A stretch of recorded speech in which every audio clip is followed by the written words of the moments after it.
안녕하세요. 마이스톤H입니다. 현재 시각은 2022년 9월 13일 화요일 오후 4시 52분입니다. 한국은 연휴 이후에 오늘 첫 개장을 했는데요. 첫 개장부터 그동안 해외 시장들이 받았던 영향들을 한 번에 반영하는 하루였다고 생각합니다. 다만 그 반영 비율이나 폭이라는 것이 굉장히 다이나믹하게 나왔다라는 게 오늘의 특이사항이 될 것 같습니다.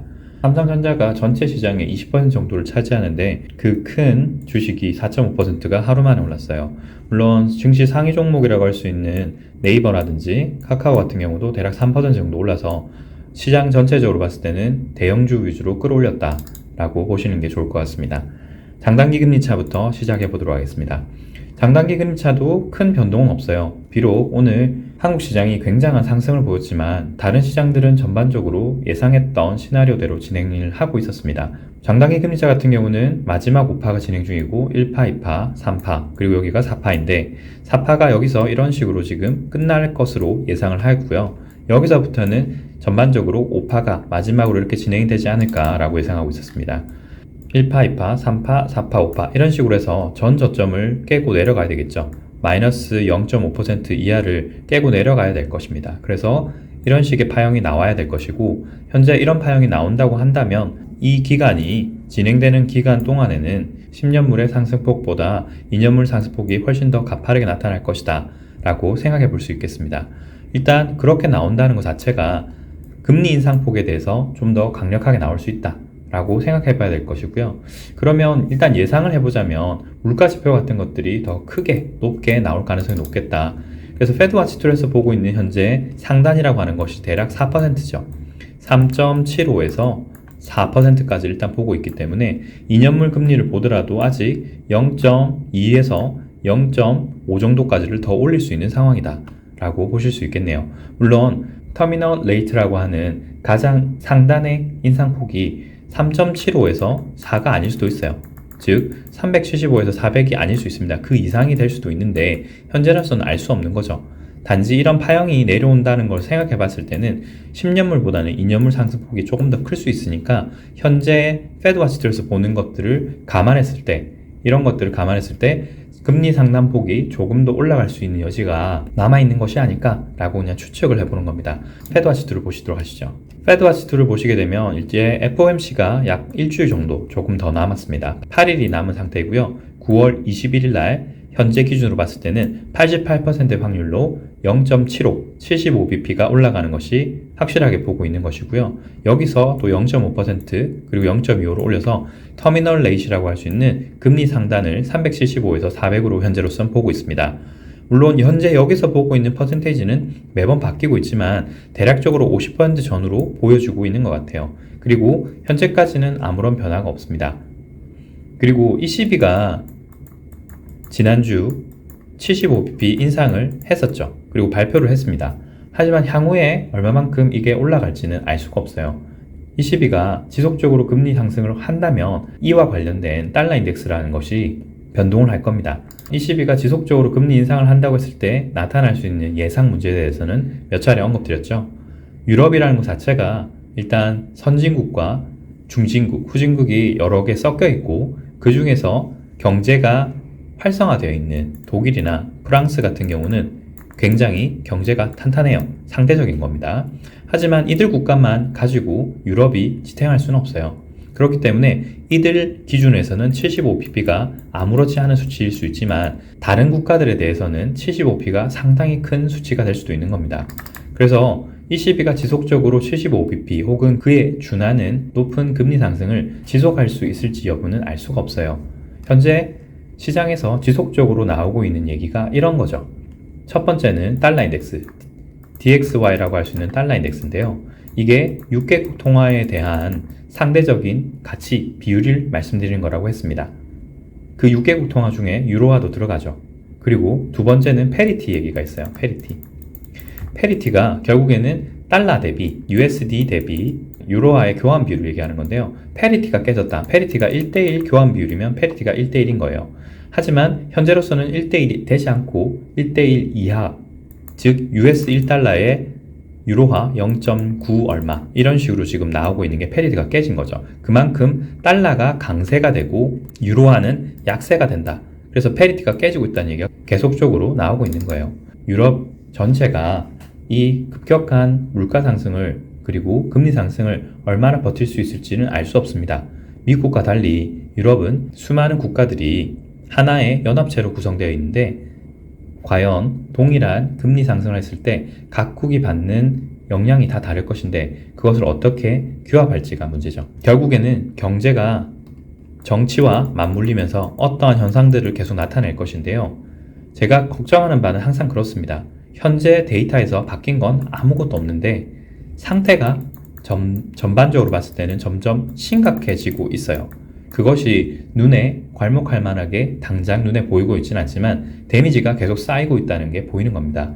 그리고 이게 증시가 어느 정도 반등을 하고 반등을 해보려고 하는 시도가 어느 순간에 꺾일 것이다 라고 지속적으로 보고 있는 이유들이 그런 문제들이 해소되지 않고 지속적으로 쌓이면서 표면화될 가능성이 훨씬 더 높아지고 있기 때문이에요. 어쨌든 그런 식으로 생각을 해보자면 이러한 장단기 금리차가 5파를 그리면서 내려온 이후에 다시 상승하게 될 때 10년물의 상승폭이 2년물을 훨씬 더 초과하는, 즉 인플레이션과 스태그플레이션 영향을 지속적으로 겪게 될 것이기 때문에 전 세계가 아마 씨름을 할 겁니다. 물론 시간이 좀 더 걸릴 수는 있어요. 이렇게 내려오는데도 수주가 걸릴 수 있고 다시 올라가기 위한 파형을 만들기 위한 것도 시간이 조금 더 걸릴 수 있으니까요. 하지만 이 부분은 지속적으로 말씀드리지만 미국 기준입니다. 미국 기준이기 때문에 미국은 가능하다. 패권국이고 아무래도 지속적으로 경제가 뒷받침해 줄 만한 여러 가지 사안들이 있기 때문에 미국은 이러한 급격한 금리 상승을 버틸 수 있을지 모르겠지만 이렇게 떨어지고 다시 올라가는 이 순간부터 지속적으로 다른 국가들은 문제가 될 수 있을 것이다. 이렇게 말씀드리고 싶습니다. 그래서 그 문제가 될 곳이 약한 고리일 것이고 이미 약한 고리들은 식량 문제와 함께 급격한 인플레이션으로 많이 씨름하고 있어요. 그래서 이미 약한 고리들은 타격을 받고 있고 그 약한 고리들이 점점 올라오면서 중진국 그리고 선진국까지 결국에는 다 영향을 미칠 것이고 마지막에는 문제가 되는 것이 미국이다. 그렇게 보시면 될 것 같습니다. 코스피 200을 보도록 하겠습니다. 여기서 보일 수 있는 옵션이 크게 두 가지로 말씀드렸는데요. 첫 번째 옵션은 3, 여기가 5파가 되는 옵션. 크게 3자 형태를 그리는 형태였고 그러기 위해서는 여기서 5파 형태가 나와야 된다고 말씀드렸습니다. 5파 형태를 그린다고 했을 때는 1, 2, 3, 4, 5 이런 식이 되겠죠. 그리고 이 형태가 최대한 상승으로 더 갈 수 있을 거라고 얘기를 했습니다. 왜냐하면 현재 보이는 형태를 봤을 때는 최대 폭이 이런 식이 된다고 말씀드렸으니까요. 최대 상승폭이 더 상단까지 올라갈 수 있다고 얘기했습니다. 그래서 여기 있는 30년 상승 추세대의 중심선을 한번 테스트하면서 동시에 위쪽에 있는 갭 영역을 한 번 더 확인할 수 있을 거다. 그래서 우연치 않게 이 길이가 340에서 336까지도 올라갈 수 있는 시나리오가 있다라고 말씀드렸어요. 그렇게 될 때는 여기 있는 방향대가 5파로 나와야지 이 정도로 길게 올라갈 수 있을 거다라고 말씀드렸습니다. 두 번째 옵션 같은 경우는 여기서 반등이 3자로 끝난 이후에 여기서부터 5파가 나오는 거예요. 1파, 2파, 3파, 4파, 5파 이런 식인데 그러려고 하면 절대 파동의 원칙을 깨서는 안 되죠. 여기에 1파로 보이는 지점, 1파의 끝점이라 보이는 것이 실제로는 4파가 훼손을 하면 안 됩니다. 여기서 1파, 2파, 3파, 4파라고 봤다면 지금 현재 4파가 진행되는 것이 1파의 고점을 훼손했어요. 그래서 현재로서는 이 파형 형태가 이런 식으로 5파가 나온다라고 볼 수가 없게 되었습니다. 그 말은 첫 번째 옵션이죠. 5 형태로 현재 진행되고 있다. 그래서 큰 조정 형태가 진행이 되고 있는 것이 맞을 것 같다 라고 해석하는 게 맞을 것 같습니다. 그런데 그렇게 보자고 하니까 여기가 현재 그러면 5파가 나와야 되는데요. 5파가 1, 2, 3 형태로 지금 가고 있는 걸로 보여요. 그러니까 여기서 조금 더 올라가도 되는 거고 RSI 스토캐스틱이 과매수권에 들었기 때문에 조정을 받고 5파로 마무리를 하는 것도 말이 되겠습니다. 상단에 갭이 있기 때문에 이 갭을 메우기 위해서 322 전후까지 올라갈 수 있을 거예요. 여기 보시는 322.22까지도 올라갈 수 있는 옵션, 그것을 확인해 봐야 될 것 같습니다. 다만 이게 전체적으로 비율을 맞추는 게 항상 나오지 않기 때문에 여기서 여기까지 나왔던 비율을 1로 봤을 때 여기서 여기까지 또다시 1로 반드시 가라는 법은 없습니다. 항상 그런 건 아니니까요. 하지만 이 형태가 연장으로 갈지 안 갈지는 알 수가 없습니다. 왜냐? 만약에 이 파동이 맞다면 이게 5파 형태로 나와야 되는데 여기서 1파, 2파 이후에 지속적인 연장 형태로 갈 수 있으니까요. 1파, 2파, 3파, 4파, 5파 해서 전체적으로 봤을 때 1파, 2파, 3파, 4파, 5파 이렇게 해서 전체적으로 큰 파형을 그리면서 상단까지 테스트해 볼 수 있는 옵션도 여전히 존재합니다. 현재 여기서 나오는 파형이 5파가 맞다면 지속적으로 조금씩 올라가겠죠. 그리고 상단을 높여 나갈 겁니다. 자, 그러면 여기서 상승을 지속한다. 그러면 일봉 기준으로도 상승을 지속할 거예요. 상승을 지속하겠죠. 그리고 여기 RSI 스토캐스틱 봤을 때는 상단을 남겨두고 있습니다. 오늘 상단 갭을 다 뚫고 가지 못하고 일부 저항을 받았는데요. 이게 현재로서는 3파까지 나왔다 생각하니까 5파가 될 수 있겠죠. 그러면 1파, 2파, 3파, 4파, 5파 이런 식으로도 가능성을 열어둬야 된다 라고 말씀드리는 겁니다. 그러면 그동안에 여기 있는 RSI 스토캐스틱이 모두 상단까지 채우려고 하는 시도, 그래서 이런 식으로 큰 반등 형태를 그려볼 수 있는 옵션이 여전히 가능하다는 거고요. 그렇게 되면 RSI 스토캐스틱이 상단을 채울 때까지 올라갈 거니까 주봉 기준으로도 반등을 시도할 겁니다. 그러면 여기서 이런 식으로 지금 시그널이 겹쳤기 때문에 이런 식으로 반등, RSI도 이런 식으로 반등. 다만 여기가 아직까지 반등 형태이기 때문에 RSI 스토캐스틱이 과매도권까지 올라가는 일은 없을 것이다. 그리고 이게 전체적으로 5파를 그린다고 했을 때 반드시 연장 형태로 갈 필요는 없기 때문에 짧게 이런 식으로 끝나는 경우도 있을 수 있다라는 걸 생각을 해야 됩니다. 그래서 여기 주봉 형태로 보더라도 기존 고점을 크게 넘길 수 있을까라는 생각은 듭니다. 즉 333 정도가 최대 폭이 되지 않을까. 여기서 보시게 되면 335에서 336 정도 이 갭 전까지 올라가는 것도 가능은 하겠지만 여기에 있는 갭이 상당히 크기 때문에, 그리고 주봉으로 보더라도 RSI 스토캐스틱이 반등하려고 하는 최대 폭이 기존 고점까지 정도가 아닐까라고 현재로서는 보입니다. 월봉 기준을 보게 되면요, 스토캐스틱이 과매도권에 들었고 일부 반등하려는 신호가 있어요. RSI 같은 경우는 기존에 지속적으로 하락을 하다가 6월 달에 보였던 긴 장대 음봉을 현재 50% 이상을 돌리지 못했습니다. 그래서 이 50% 이상을 돌리지 못했던 상황을 고려했을 때 대략적으로 피보나치 되돌림을 봤을 때는요, 50에서 60% 전후인 335 전후가 아마 반등 최대 폭이 될 수 있을 것이다 라고 보는 게 맞을 것 같습니다. 코스피 200을 기준으로 봤을 때 갭이 여전히 너무 많이 생기고 있습니다. 여기서 갭 개수가 엄청나게 많죠. 여기서도 동일 구간에 갭이 두세 개씩 겹치는 것이 꽤 많이 나오고 있어요. 그래서 여기서부터 여기까지 반등, 그리고 다시 한번 예상이 되고 있는 이 반등이 정말 자연스러운 반등은 아닌 것 같다. 굉장히 많은 손을 쓰고 있는 것이 조금은 보인다라고 말씀을 드리고 싶습니다. 앞서 설명드렸던 모든 내용 봤을 때 이런 식으로 현재로서는 반등할 가능성이 높고 최대 반등폭은 335에서 336 정도로 보는 것이 맞지 않겠느냐라고 보고 있고, 그럼에도 불구하고 현재 이 구간까지 올라간다고 했을 때 남은 구간이 대략적으로 약 5% 정도를 추가로 상승해 볼 수 있는 여력이 있다, 혹은 그렇게 가능성이 있지 않겠냐라고 보지만 원달러 환율은 그렇게 크게 하락할 것 같잖아요. 1300원 초반까지는 떨어질 수 있겠지만 여기서 2~3% 정도 더 떨어질 수 있겠지만 증시가 올라가는 만큼 같이 떨어지겠느냐, 그건 아닌 것 같다는 거예요. 그래서 현재 봤을 때는 여러 가지 시황을 봤을 때는 아직까지 시장이 반등을 할 여력은 있어 보이지만 그렇다고 여기까지 무조건 다 올라간다? 그런 건 아니다. 그리고 올라간다고 했을 때 원달러 환율이 1300원 초반 이하로 떨어진다면 조금 더 반등의 형태를 한 번 더 생각해 볼 수 있을 것 같다 정도입니다. 그래서 여전히 제가 봤을 때는 바뀐 건 없어요. 기존에 봤을 때는 여기서 지속적인 하락을 봤지만, 그래서 여기가 반등이 끝이라고 봤지만 현재로서는 파형만 이런 식으로 바뀌었을 뿐 크게 바뀐 건 없어요. 여기서 반등한 이후에 떨어질 것이라고 보고 있기 때문에 전체 시나리오에서 변경된 시나리오는 없다라고 보는 게 맞을 것 같습니다. 여전히 장기적인 추세를 봤을 때는 3, 5 형태로 내려오는 것이 맞고요. 여기서는 아직 5파 형태가 종료되지 않았어요. 그리고 5파 형태가 종료되었다면 RSI가 과매도권까지 들어왔어야 되는 것이 맞습니다. 아직 그런 모습이 보이지 않기 때문에 인버스는 홀딩하는 게 맞을 것 같고요. 다음 보실 것은 나스닥입니다. 나스닥은 지금까지 봤던 파 형태로 가는 것 같아요. 1파, 2파 이후에 1파, 2파, 3파, 4파, 5파 이런 식으로 현재 3파가 크게 연장 파동을 그리고 있는 것 같다. 그래서 1파, 2파, 3파 여기가 4파가 아니겠느냐라고 생각하고 있고, 4파이기 때문에 당연히 형태가 3파 형태로 나와야 될 겁니다.